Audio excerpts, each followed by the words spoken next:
Introducing Royal Caribbean's newest ship, Icon of the Seas, the ultimate family vacation. The ultimate 6 slides, 8 neighborhoods, 0 compromise vacation. The ultimate never done that, can't wait to do it vacation. The ultimate chillin' by a different pool every day of the week vacation.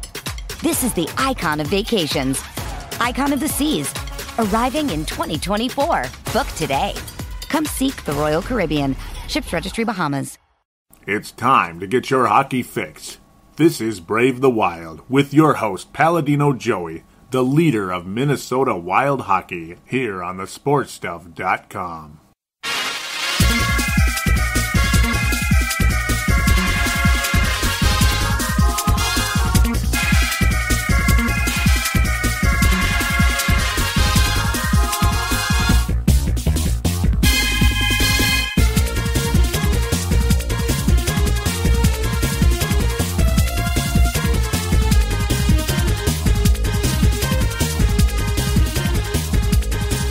Hello again, hockey fans. Are you ready to brave the wild? With me, your host, Paladino Joey. Brave the Wild is available on thesportstuff.com and on iTunes. I thank each and every one of you always for downloading and listening to this show. And I wish that I had more positive news to talk about. Well, we're going to jump right into it here. We're going to review the past 5 or 6 games. Gosh, it's already been 6. So we're not going to go heavy into detail in all 6 of the games. We're going to talk about really the state of the Wild per se. We're going to talk about what's going on here in general. This is the review segment. The preview segment will be segment number 2. And there will be a third segment this show, which will include a North Stars memory for, well, pretty interesting reasons. I'm sure you probably have a pretty good idea who the feature will be in the North Stars preview. Very much related to Zach Parise. Yeah, we will be talking about it then, and I will talk about it very briefly now as well. JP Parise died at the age of 73 to lung cancer. He was put into hospice the past week or so, and Zach Parise missed a couple games. The Sharks game and the Chicago game to be with his father in the last hours of his life. And with that, we will give JP Parise, right here at the beginning of the show, a moment of silence.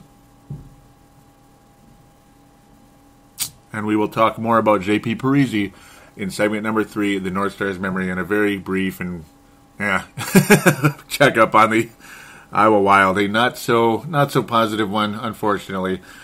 Well, just what has happened to this team? I mean, really, what the hell has happened to the Minnesota Wild over the past several weeks now? Since about Thanksgiving, there's been very, very little to be thankful about for the Minnesota Wild other than Zach Parise. Yeah, other than Zach Parise. And, well, hey, this is what got me encouraged. Like, wow. Remember how I started last week? The predictions? I figured we're probably going to lose to Toronto. They got all that offense. You know, they're a tough one. They're a really tough matchup. And then we'll go into Dallas and win. Yeah, we're going to Dallas and win. You know, we'll lose to Toronto. You know, both Dallas and Toronto, they're great offenses. You know, they're dangerous teams, great offenses. Toronto's got more depth offensively. Dallas is good at the top, but that's kind of mostly it. Yeah. Well, the Minnesota Wild beat Toronto 3-1, and we'll talk about the Dallas game in a moment. We'll save that. Let's talk about the Toronto game Friday, January the 2nd. Happy New Year once again to everybody. And, of course, last show was recorded on New Year's, and it was the very first podcast I recorded. Gee, you think? The very first podcast I recorded in 2015. Hope all of you are, enjoying your flying cars and your hoverboards and all that.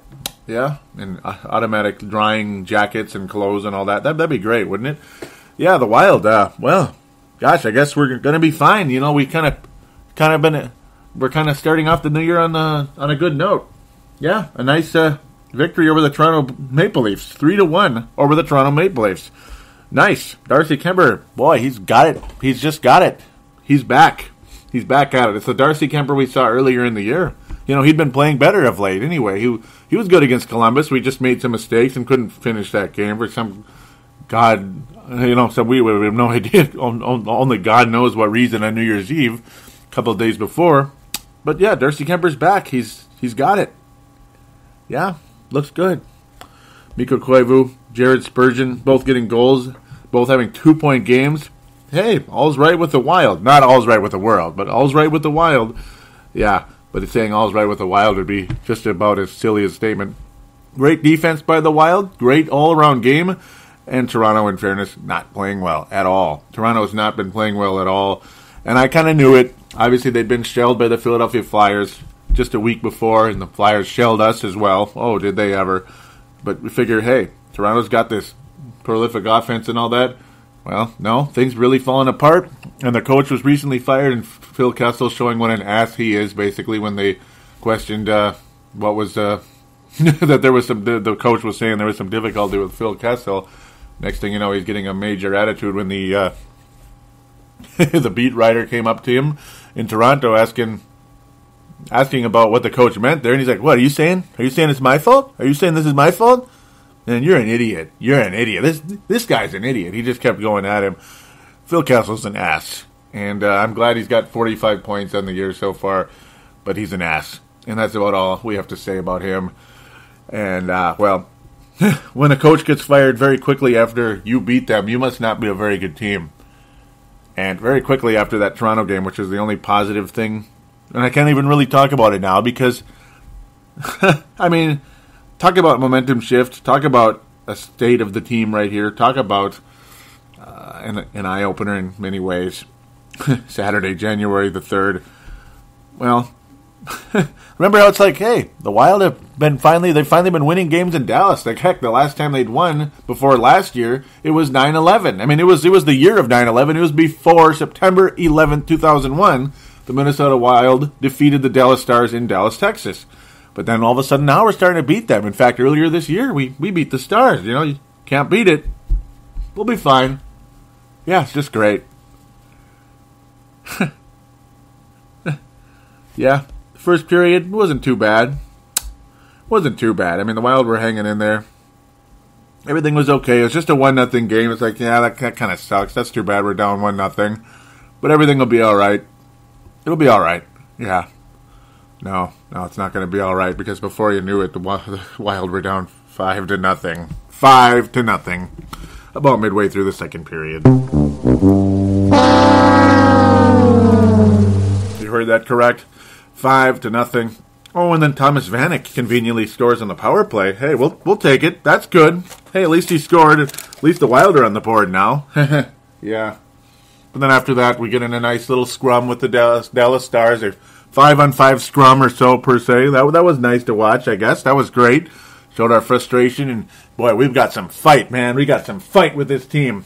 We sure do. We got fight, you know. Now we're going to wake up and come back and beat these patsies, right? We're better than the Dallas Stars. They think they're better than us? No. We're taking the 5th spot in the division, not the conference, the division back from the Dallas Stars. After they took a 1-point lead, we took it back against Toronto, and we're going to hang on to it now because we're going to beat them in their house. We're going to make a miraculous comeback. No, of course we weren't. The Stars would add another one just a minute later. 6-1, and then in this final period, it was 7-1, and Darcy Kemper just shelled beyond recognition. Started strong in the game in the first period. Not, you know, he was adequate. He wasn't too bad, but then it began. Then Fiddler started his thing. Vernon Fiddler. Well, of course, he got the first goal as well. That was a very good one, but the second one was just like, are you serious? Are you serious? Yeah, I guess he's serious. And then the Eric Cole shorthanded. Just a total breakdown. And, and on Russo's goal, I have no idea. The 6th one, I have no idea what Backstrom was doing at all. Backstrom just comes out of the net and just flings the puck towards center ice, which is basically a slam dunk for Antoine Roussel. Yep, wrong sport, but it basically was a slam dunk if there's such a thing in hockey. That's how you get one. It was an alley-oop. And, of course, yep, Brett Ritchie adds one to add insult to injury after a meh third period. He adds it very late in the game as if the Stars really needed another goal. 7-1, Dallas. You heard it right again. 7-1, Dallas. The Dallas Stars T-boned the Minnesota Wild in this game. Absolutely T-boned the Minnesota Wild. A straight-up joke. A sickening effort by the Wild. which would draw the ire of the head coach at some point, but not yet, right? Not yet. We're gonna wait on that. We'll get there. So then the Wild head to, back to Exile Energy Center, Tuesday, January the 3rd. You got 3 games rest. I picked the Wild to win. Maybe the Wild could somehow rebound from that game, that 7-1 game. Maybe it's just one bad game and everything will be fine, right? Everything will be fine. It was just one bad game. The Wild will be okay. And they look good. They look good in this game, actually, in Exile Energy Center. And it's like, hey, there it is. We'll just flip-flop. Maybe we thought we'd get killed by Toronto and beat the Stars. So you just flip-flop that, and that'll be okay. But, yay. The Wild got another point out of this one in a shootout loss. After taking a 2-0 lead in the game, Jason Zucker, who's really had a very good week, particularly in the absence and the sadness of Zach Parise. Jason Zucker playing like a first-line left wing. And he was, very deservingly to be there right now. He is he played like a first liner this week, to be quite honest.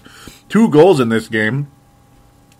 13th goal of the year, early on, less than 5 minutes into the game. Spurgeon follows it up literally 2 minutes later. 2-0 Wild. Hey, man, here we go. Not 5 minutes into the period, 15 minutes into the period. I apologize. But yeah, as we end the period up 2-0, and we didn't really look that good, but hey. We didn't even look good, but we're winning 2-0. That's a good teams too. You still win even when you don't play particularly well, right? Yeah, why would I even call us a good team? Why would I? Because it was pretty much downhill from here. San Jose would score 3 goals. 1 midway through the second. 2 goals, basically a minute apart in the third. Pretty much softies along the way. But then Jason Zucker saves the day, looking like, okay, we're going to tie this thing up and win it. Only to lose in overtime on another, just another stanchion excuse for the Wild. Another Darcy Kemper special, per se. He was out of position to stop it. And the stanchion, this is like the 3rd time we've heard about the stanchion with the Minnesota Wild. We heard it the way it ended the season last year against the Chicago Blackhawks. We heard it earlier this season, just recently. It hit the stanchion and we lost in overtime. I believe it was the Nashville game, but whatever it was, we lost an overtime game with a stanchion. And we lost another overtime game with a stanchion. Another game, the Wild were doing well and they blew it. Mark Ebert Vlasic finishing things with that one. Well, kind of. The stanchion won the game for the Stars, and Darcy Kemper, or the Sharks, and Darcy Kemper helped the Kemper helped the Sharks win again as well. Oh, Darcy. Just out of position, not where he needed to be, and Mr. Mike Yeo, not a happy camper after that one in any way. In fact, why am I even reviewing the games like in detail, per se? It's more of the state of the Wild, and that's kind of where we're headed now, ultimately. I'm just kind of telling you who scored in the game and the situation. How the Wild were up 2-0, and things look good. Things look like we were going to be okay, and then very quickly the Sharks just kind of came back, and the Wild give up 3 goals in a row. Luckily, Jason Zucker gives the Wild a point, but at the end of the day, that point ain't going to mean diddly, other than I guess point totals near the end of the season, and maybe possibly where the Wild draft. That's about where we're headed right now. Great effort against the Chicago Blackhawks. Didn't win that one and all that, but before that, Minnesota Wild had a lackluster practice going on, and Mike Yeo finally lit into the Minnesota Wild. It's about time. But if you want to be quite honest, just like everybody's been saying, and when I heard it too, did it really sound like the type of rant or the type of, I don't even know what the word is, eruption. There we go. Like they try to call it. That would make you say, wow. Maybe for Mike Yeo, I guess, because he hasn't really been the type to do that yet. But this was the first time he did it, and he lit into them. He basically was like, if you haven't heard, of course, if you haven't already heard it like many times on the radio or seen it on YouTube or whatever, or KSTP.com or whatever, and anything like that, AM1500.com, whatever the website is. You know what it is, ESPN 1500. But if you didn't see If you didn't hear about it, basically he was just like, what, this is how we follow up after a loss, you know? We don't need to practice hard. He just went crazy, he started yelling at them, threw a stick, all that good stuff. Cussed him out, about 30, 40 curses. I mean, hey, good for Mike Yeo to get pissed off at the team, and he has every right to be pissed off, because this team does have no energy. This team lacks energy in a big way. And, well, we finished a 3-game homestand 0 for 3, basically. We got 1 point out of it. 1 point out of it against the Sharks, Blackhawks, and Nashville. So, yeah, you can tell how the things turned out. 4-2 loss to the Blackhawks, 3-1 loss today against Nashville. That was pretty much garbage. It was just a garbage game, unwatchable. Chicago game, very, very watchable in a lot of ways. They that second period, the Wild really came at the Blackhawks in a big way. Maybe it was Mike Yeo. Maybe it was what Mike Yeo said and all that during that tirade or whatever you want to call it. But whatever it was, the Wild showed some effort. They looked really good, but at the end of the day, the Blackhawks it's just what you expect. It's like watching Seattle and Carolina. No matter how much Carolina's going to try, Seattle's going to win, and it sucks. You know, in the NFL, of course. And that's kind of what it was like for the Wild in this one. It's like the Blackhawks always find a way to win, and the showtime, Patrick Kane's going to score his goals, and so is Brian Bickle. I almost called him Stu Bickle. There's Bickle on each team now, which is kind of cool, of course, the former Gopher. But Brian Bickle, I mean, yeah, he scores against the Wild about as much as Jarome Iginla, and he's nothing like Jarome Iginla. It's just unbelievable. I mean, how many times you got to hear the name Brian Bickle? I mean, you could think of a lot of names you could change Brian Bickle to.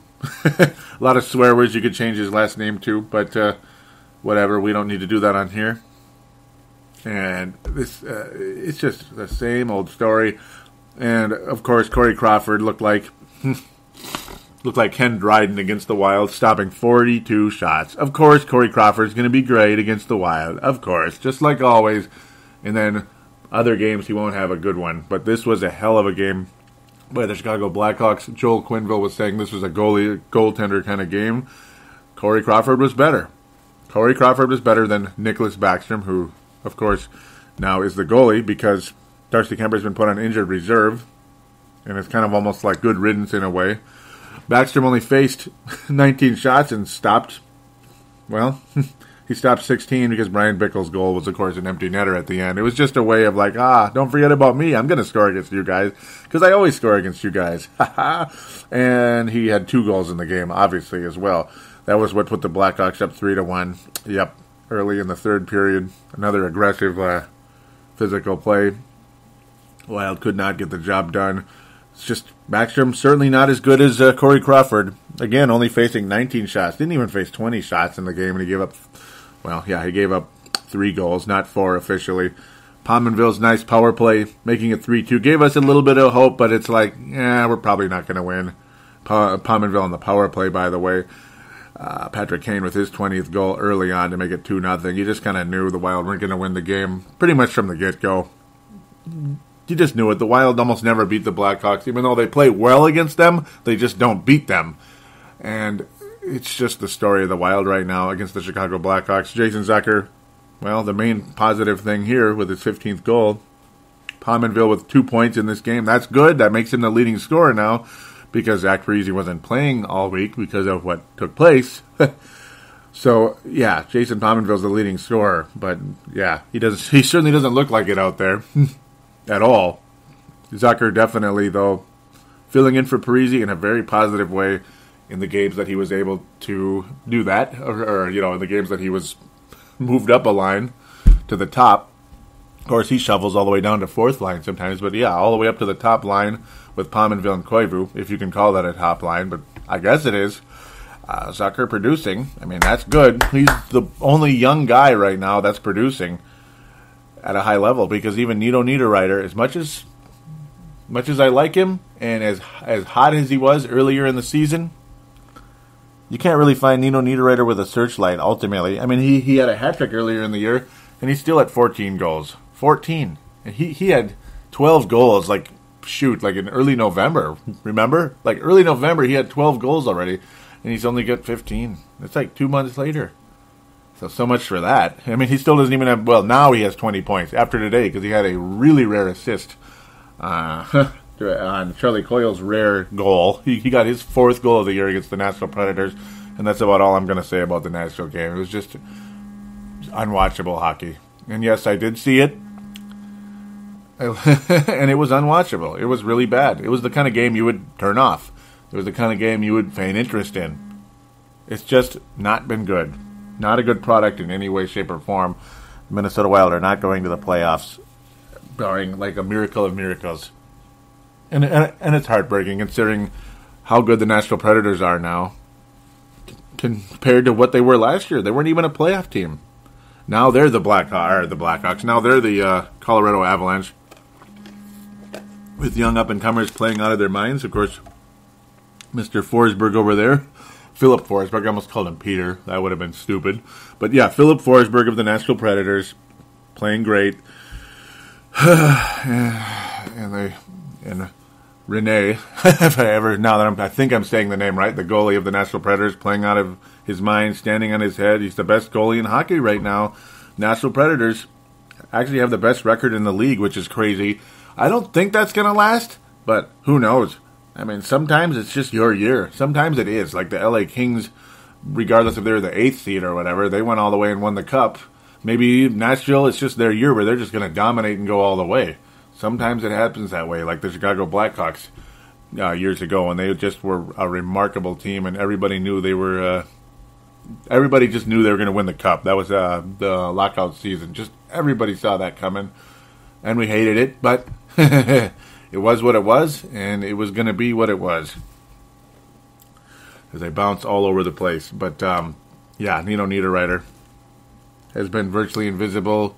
Charlie Coyle, well, he's a good grinder, and he'll score once in a while, and he'll get some assists. But to me, Charlie Coyle is a third-line player. That's it. Grind against the wall. Good. He's a good wall guy, as they like to say in the hockey community. Yeah, but doesn't really offer all that much else. He'll score a little bit. He'll get some assists and score like 8 goals a year, which is where he's headed right now. That's what he's on pace for, 8 goals. That's exciting. Halla's been terrible, 4 assists on the season. Yay. That's great, Halla, yeah. He's played better of late since his send-down, but overall, he's not been good. Jonas Brodin's a little better than last year's terrible sophomore slump, but only a little better. And of course, he's been sick and injured off and on during the season. So when you do see him, it isn't very often. You don't see him very often. It's definitely been a struggle for him all year. Snake bit. Ryan Suter's coping with his dad's death, and of course he just plays too much. He plays too much, as Clayton Stoner said. Clayton Stoner was complaining in the media over there in Anaheim. He is now a member of one of the best teams in hockey, the Anaheim Ducks. Love them or hate them. Who wouldn't want to play in California? You know, who wouldn't want to go move to California? That'd be awesome. Yeah, he was complaining that Mike Yeo. Well, he only plays one defenseman. He didn't say which one. He just said that Mike Yeo plays one defenseman, and that's about it. Everybody else just gets like a little bit in pieces of time. Well, he has a point there for so many reasons. Obviously, the chemistry on the team, not going to be what you'd want when guys are pissed off because they're not playing. And Ryan Suter's playing way too much, and he's tired all the time. I gotta think he's out of gas. It's not because he's out of shape. It's because he's playing too much. Too much. That's not good. That's not good. Other than that, Marco Scandella, not really much of a major. I mean, he wasn't like, he's not really even somebody you consider a prospect anymore. He's just a good defenseman now. He's just a good, solid defenseman, and he's kind of past the age of a prospect. So he's a nice, young, talented defenseman. Thank God that we have him. But he makes some horrible mistakes as well, and that can drive people crazy once in a while. But overall, Justin Falk, I would cut him today if I could. That guy is useless. And yeah, the third goal by Nashville today, he just gave the puck to him, and it was just a complete joke. Just an absolute flippin' joke. Justin Falk what does he do out there besides maybe knock people around a little bit and maybe get in a fight? Other than that, he just makes horrible mistakes and isn't a very good defender either. No, it was Cullen Wilson that scored the goal, ultimately. Just a brutal game, brutal effort by the Wild, ultimately. Whatever. It's just great. You know, every time you think the Wild get something going, there's Nashville. There they go. They scored. We're happy for you. So that's pretty much the state of the Wild there. Backstrom's old. Kemper's too up and down, like a Roberto Luongo, but obviously a much worse version of him. Roberto Luongo, you get a softie on him, and he's done. He's fried. That's kind of how he is sometimes. Luongo can just get fried, and that's who Kemper is. But like a much worse version. Backstrom, he was okay today. I mean, it's not really his fault when Justin Falk's basically getting a nice, perfect centering pass to Cullen Wilson. Unassisted goal, of course, for him. But then again, Justin Falk gets the assist. You might as well give him that because he's not going to get any assists going the other direction, I'm sure. Oh, Lord have mercy. Can't believe it. It's been a very devastating... It's been a really crummy 2 months for the Minnesota Wild. Just under 2 months, about 7 weeks. It's a load of succotash, to be quite honest with you. I'm going to end the reviewing now before I just ramble on forever and you start giving me 1 stars on iTunes, because that'll just piss me off and probably pissing you off as well in the process. Not a good cycle we want to start forming here on Brave the Wild. So with that, we will take a break and we will jump into the previews right after this. Winter and snow are back again.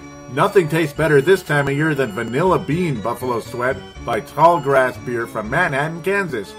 This Vanilla Bean edition of Buffalo Sweat literally warms your innards in this outstanding stout with that warming vanilla kick. Don't forget to try 8-Bit Pale Ale, the official beer of this podcast. When you see Pac-Man licking his chops, you found an amazing can and an even better beer. Check out the many other wonderful beers Tallgrass offers on their website at www.tallgrassbeer.com. Use their beer locator to see what's available in your area. You can follow Tallgrass on Twitter at TallgrassMN and like them on Facebook. Simply search for Tallgrass, Minnesota. Tallgrass Beer, bringing people together over a beer since 2007.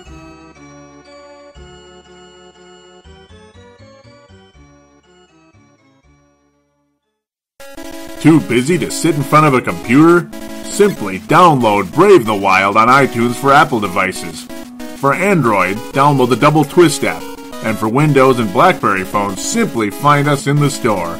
And now, back to Paladino Joey. And we are back here on Brave the Wild preview segment. Segment number 2. Let's just jump right into it.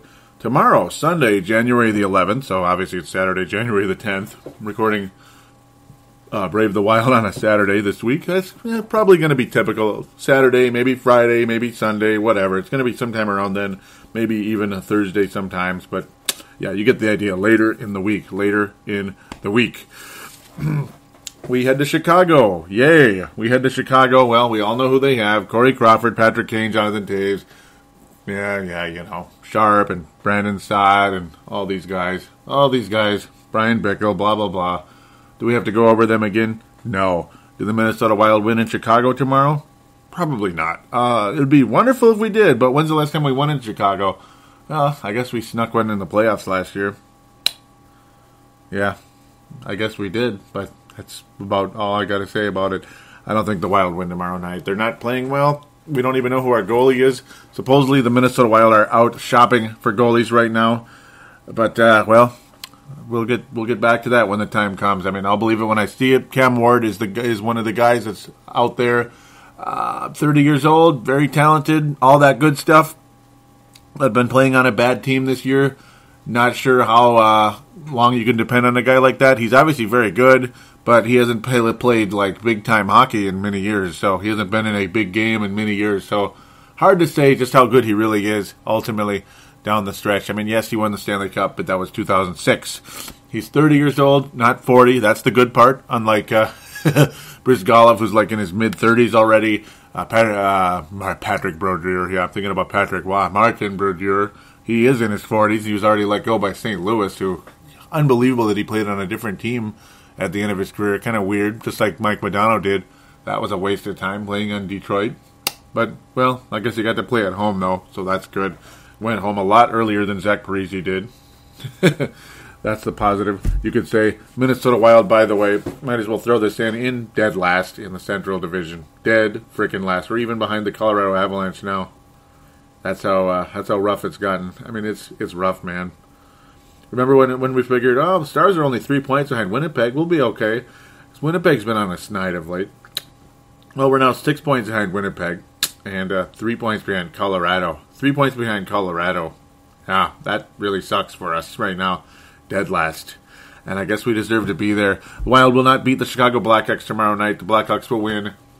You almost might as well go with 4-2. But will we even score a second goal? That's the question. Because now our scoring has gone down the you-know-what.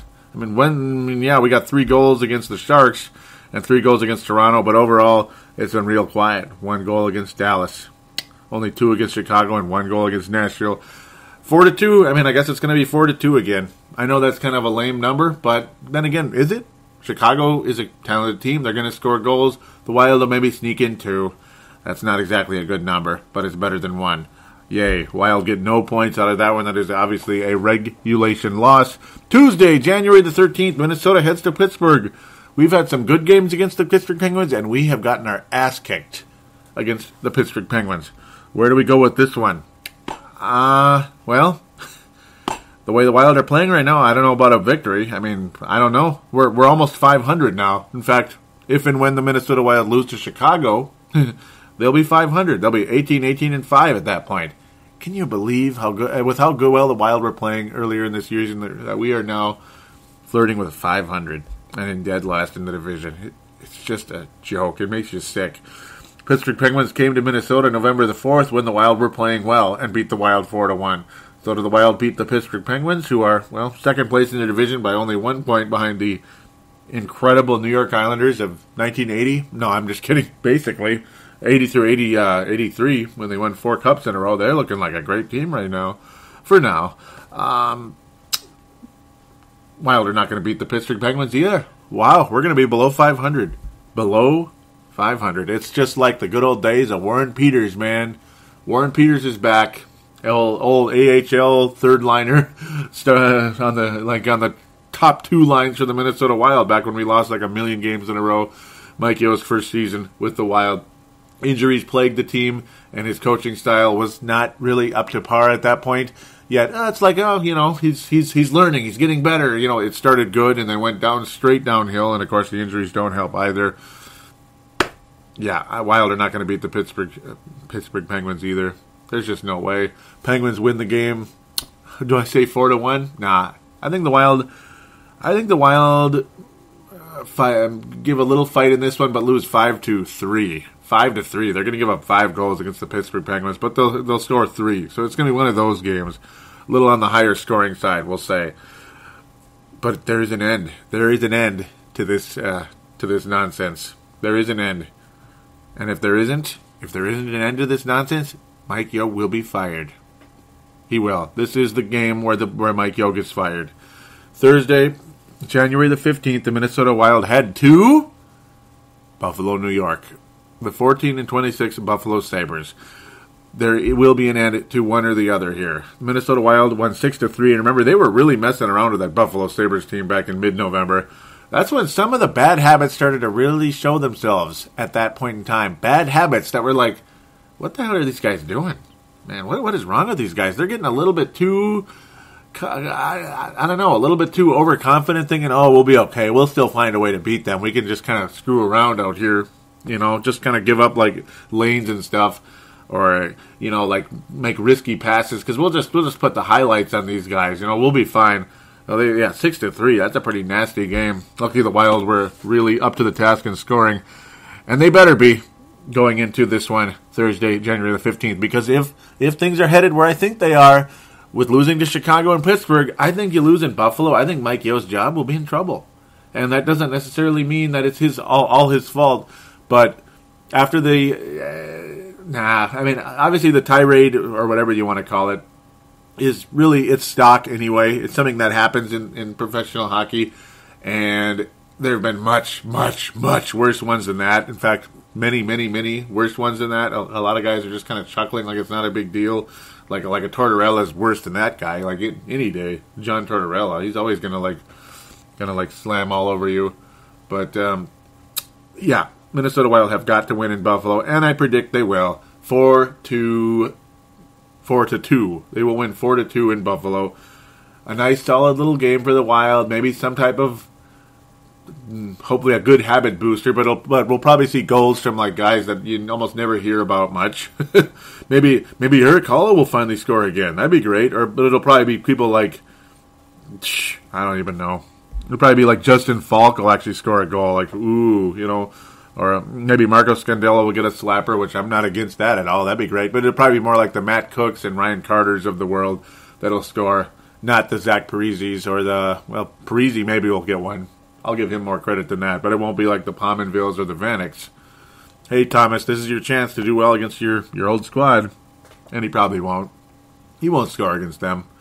But I'll predict a 4-2 win for the Wild, and again, it'll probably be the more no-name type of guys that'll score, like Justin Fontaine or something. It'll be somebody like that. So, at the end of the day, Minnesota Wild do win. Mike Yeo will live to see another day. But if they don't, and they do lose to Pittsburgh, Chicago, and say they're like drubbings, like the Wild are getting killed, like no effort, and the team appears like it's quit on its coach, that could be it.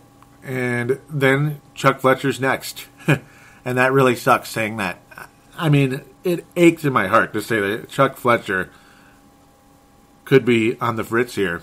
I mean, this could be it. Wouldn't that be terrible? That would really suck. I mean, when you have guys like Matt Molson and such in Buffalo, I mean, you got to beat that team. I mean, Matt Molson, woof. And he's like one of their better players, yet, yeah, what has he really done? Not a whole lot. I mean, honest to God, a absolute must-win for the Wild. But then again, there's no way they're going to make the playoffs. It's all about the draft pick now, and we all know what draft picks do for NHL teams in the win now approach, or which the Wild should be when you have your best players turning 30. You're going to need to win now. So any type of draft pick isn't really going to mean a whole lot because it takes years for guys to develop. Nobody really on Buffalo makes you blush in any way. Their best goalie goals against average is 3.2 a game. Save percentage just above 90. Yay. So Jonas Enroth and of course Mikhail Neuwirth. Yeah, of course, guys we've all heard of. Right. Matt Hackett was available at one point via waivers. The Wild did not claim him. And, of course, he has not played since April, so that's one of the problems there. The Minnesota Wild need a goalie that's a bit more fresh than Matt Hackett is at this point in time. Minnesota Wild host the Arizona Coyotes. The Minnesota Wild host the Arizona Coyotes Saturday, January the 17th. This will wrap up the previews. And this, ladies and gentlemen, will be a 2-game win streak for the Minnesota Wild because they will beat the Arizona Coyotes as well. So this is the miniature little opportunity here that the Wild just maybe, if there's any glimmer of hope left for this team, because the good news is we're not even at the halfway point of the season yet. So if there's any glimmer of hope for a type of rebound, a type of magical run for the Minnesota Wild like they had last year, at the earlier than this year, the Wild had it earlier than this year, but if there's any glimmer of hope that the Wild may have, this is the opportunity to do it because the schedule is going to get a bit easier now. You beat the Arizona, I keep trying to say Arizona Cardinals because of the playoff game last week, and I think the Minnesota Wild definitely do it. I think they get it done against the Arizona Coyotes, a 3-1 type of game. Coyotes don't score a whole lot for the most part, and I think we'll get a nice effort from a Backstrom who will probably be in the net and probably this whole week, or maybe we make some type of trade and it happens, but one way or another, or some type of pickup, whoever that is, God knows. But I think the Wild win 2 games in a row, and then it's an opportunity because they host the Columbus Blue Jackets on Monday, and I'm obviously not going to preview that one, but I think the Wild can win. I think the Wild can get something going here. They head to Detroit, they go to Edmonton, go to Calgary, who was playing well and isn't playing well. So schedule's getting a little bit easier here. Detroit's never easy, but who knows? I mean, who knows if you're playing better? Maybe good things. Maybe you start getting some puck luck. Maybe good things start to happen. You go to Edmonton. I mean, and Calgary. Those are games you can win. You can win. Doesn't mean they will.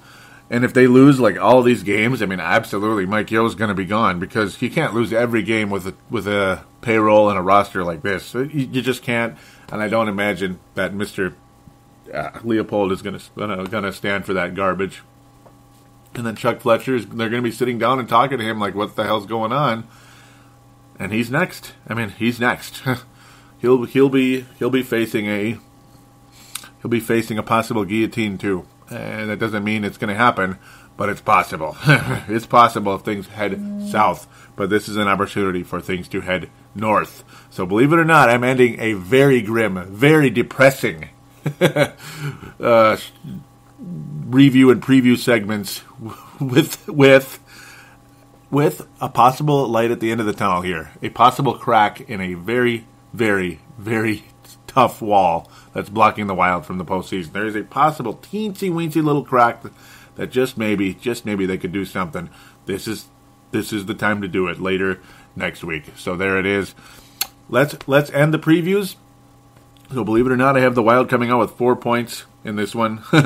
But yeah, let's end the previews and let's jump into that North Star memory and very brief checkup on the Iowa Wild.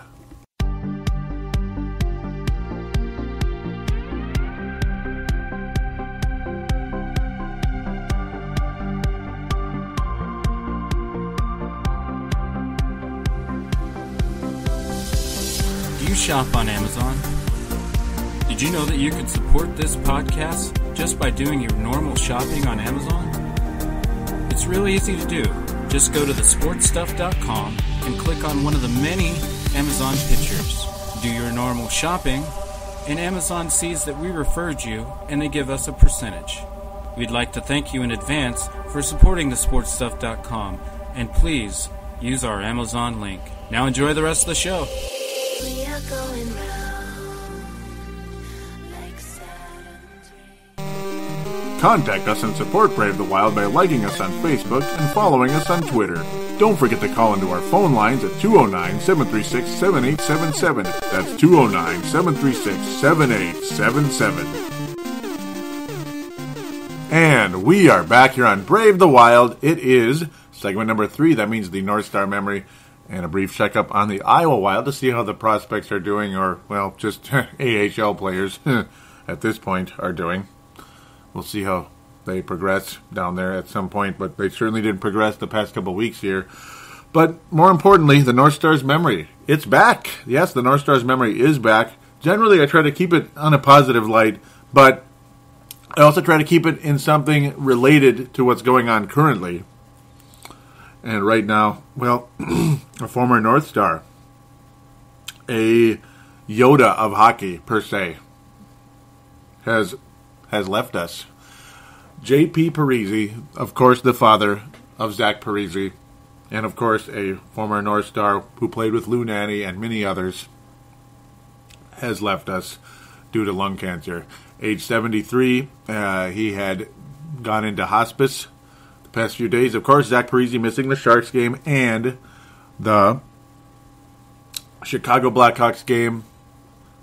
His wife told him to get back out there for the Nashville game today, Saturday, January the 10th. So Zach Parise was able to return today.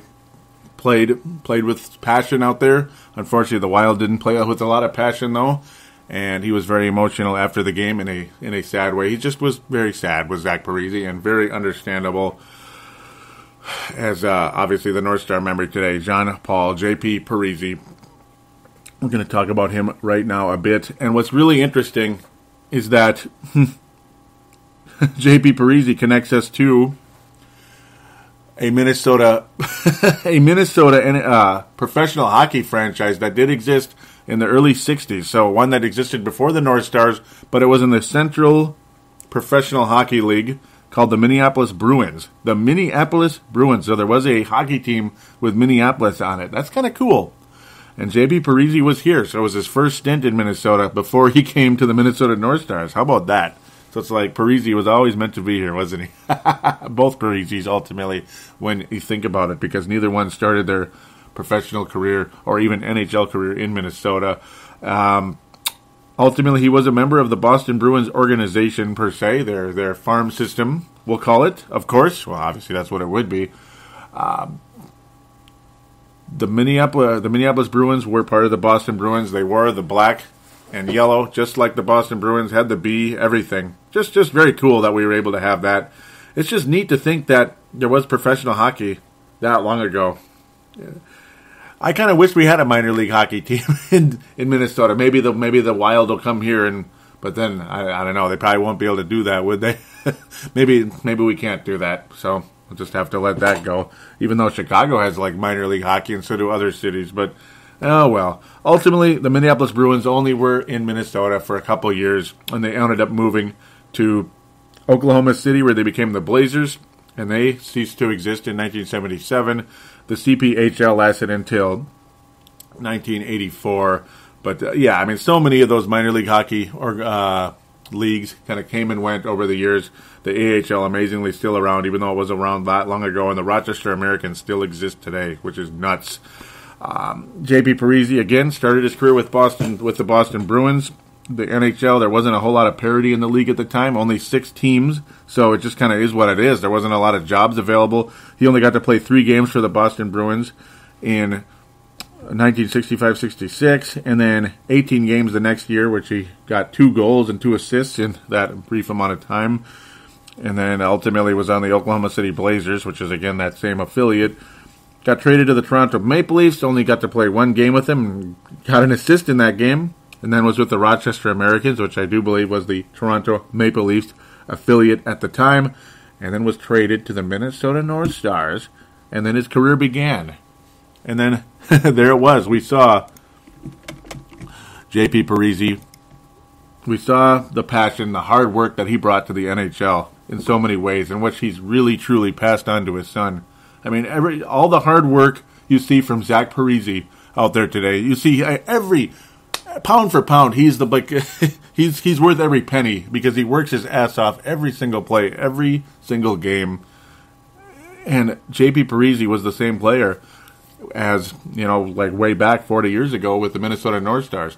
Not the scorer, not the offensive producer that Zach Parisi is, but still the hard work got it done, and it made J.P. Parisi a better player than he probably would have been if he wasn't as hard a worker as he truly is. And we do deeply thank J.P. Parisi for passing that on to Zach. And that's why we see what Zach is today, who again, probably would not be as good of a player as he is without the hard work that he puts in on and off the ice on a day-to-day basis. I mean, there isn't a harder worker in the NHL than Zach Parisi. And J.P. Parisi, I'm sure many people would say the same, and in fact, many have said the same about him when he played. Again, not the prolific superstar that Zach is, but then again, even Zach himself isn't exactly a Sidney Crosby type out there. Just saying. JP, though, did make 2 All-Star teams. Did make 2 in 1969, 1970 with the North Stars. Now, he did become a member of the inaugural team, believe it or not, 1967, 68. Played with the North Stars all the way up to 75, ultimately. And again, 2 All-Stars seasons. In 1969, 1970, he had 72 points. And then a couple years later, in 72-73, he had 75 points in 78 games. Just extremely productive player in those years, especially. Overall, more of a 50-point type of guy. But hey, got the job done in a huge way. Wasn't necessarily a Sidney Crosby or Wayne Gretzky at the year, back in the day. He just was what he was, a hardworking, solid player for the North Stars. Got traded to the New York Islanders. Played there for 4 years. Unfortunately, though, never got to be a part of a great team in New York.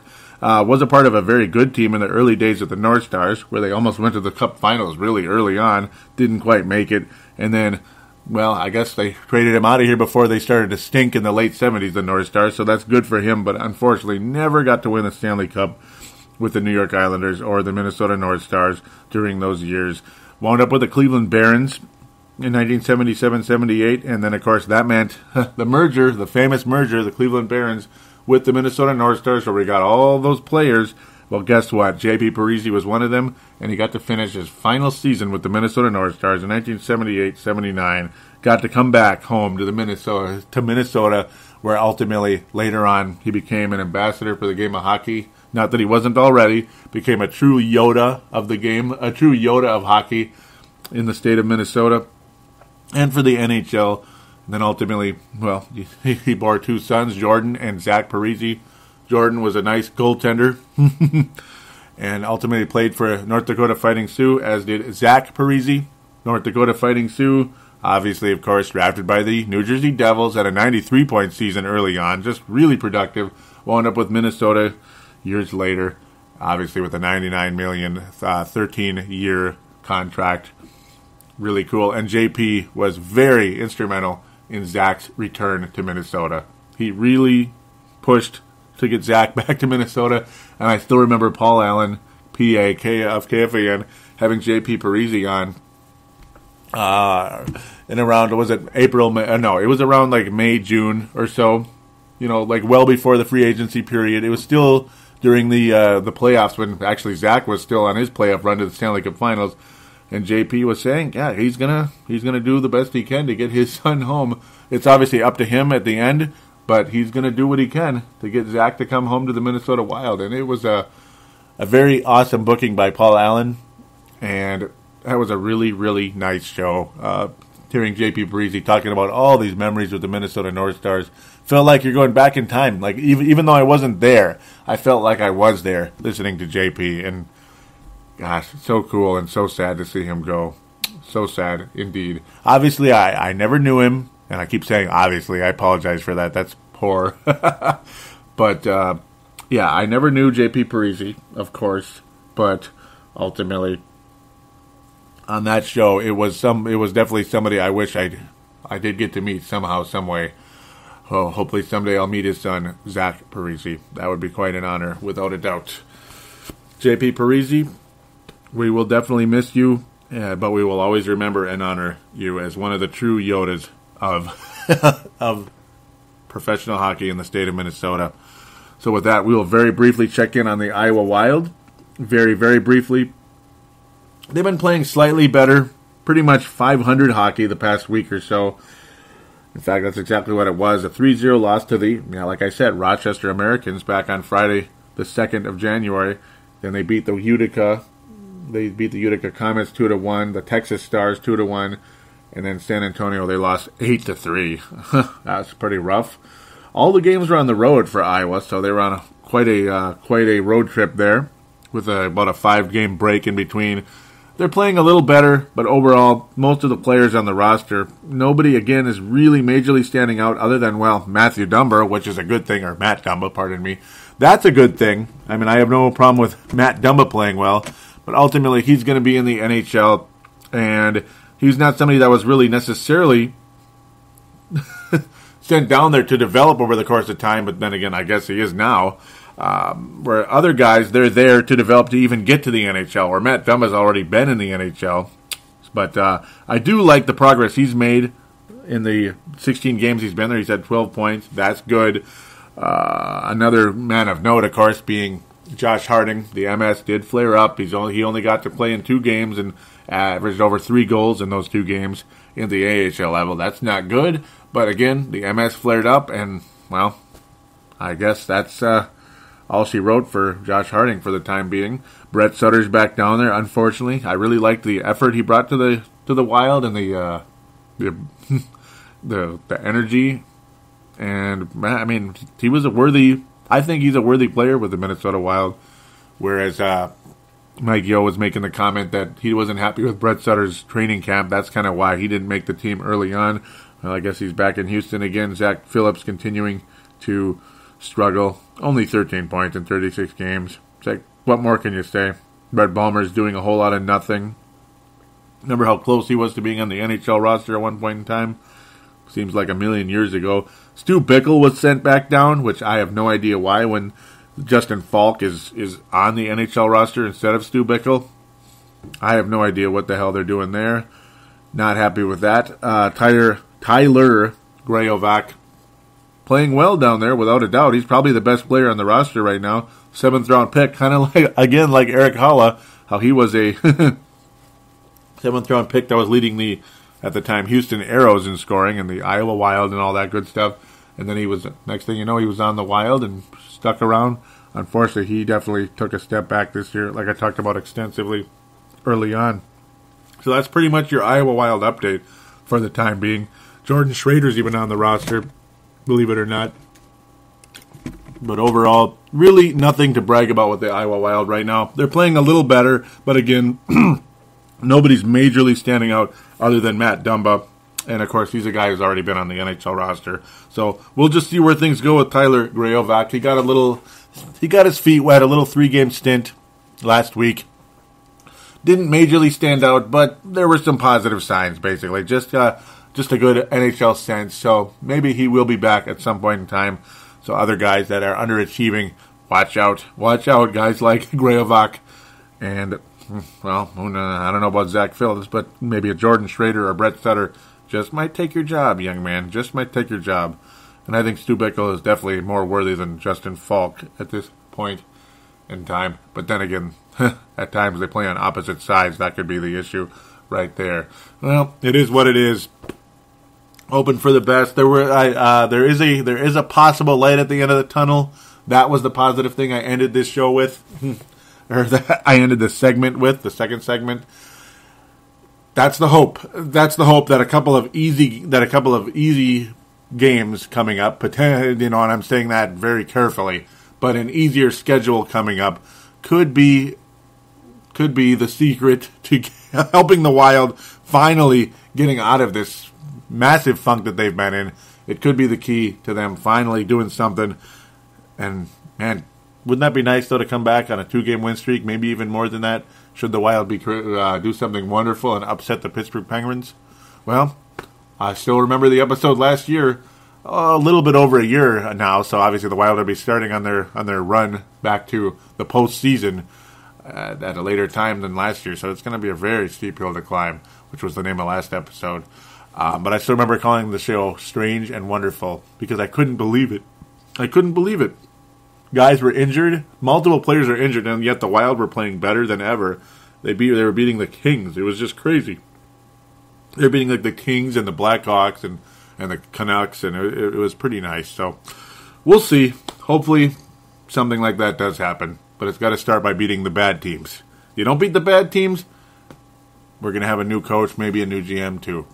With that, go Wild and get the job done. Beat these bad teams at the end of next week.